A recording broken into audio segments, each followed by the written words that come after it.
काय हे आमच्या गाडीचे नखरे। मला भूक लागली ते राहिलं बाजूला, पहिलं आपल्या पोटाला खायला लागले। बरोबर आहे तिचं पण, जर तिच्या पोटाला नाही घातलं तर माझ्या पण पोटाला नाही आणि तिच्या पण पोटाला नाही, रस्त्यातच कुठेतरी मधी बसायला लागेल दोघींना। म्हणून म्हटलं घाल बाई, कर तुझं पहिला पोट फुल्ल कर आणि मला घेऊन जा माझ्या टार्गेट पर्यंत, म्हणजे मला पोट भरून फुल्ल असं खाता येईल काहीतरी। इथे गाडीतून थोडंसं उतरले मी, कंटाळा आला ते पेट्रोल भरोपर्यंत, खूपच वेळ लावतात हे यार लोक।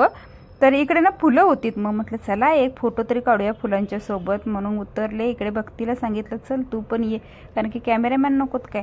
फूल घेतलं, एक छानसं तोडलंच मी।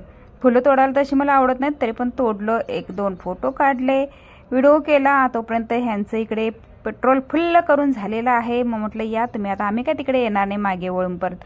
आली ती लोक आणि आमच्या पुढे घेऊन गेलीत गाडी। गौरांग आज फुल डे ड्रायव्हिंग करणार आहे, त्याच्यामुळे त्याचा रुबाब काय आहे विचारूच नका। एक फुल आणलं होतं ते घातलं इकडे गाडीलाच, काय करू मग गाडीत तरी घेऊन। इकडे गाडीवर शुभमोल लिहिले ना, तर ते भक्ती पहिला दाखवते, गेले ओ पुसट पुसट सगळं झाले। फुल पहिला घालते आणि बसते आता गाडीत, नेऊ दे एकदा, मला कडकडून भूक लागलेली आहे। बघू काय खायला देतात गरीबाला की नाही ते, खरंच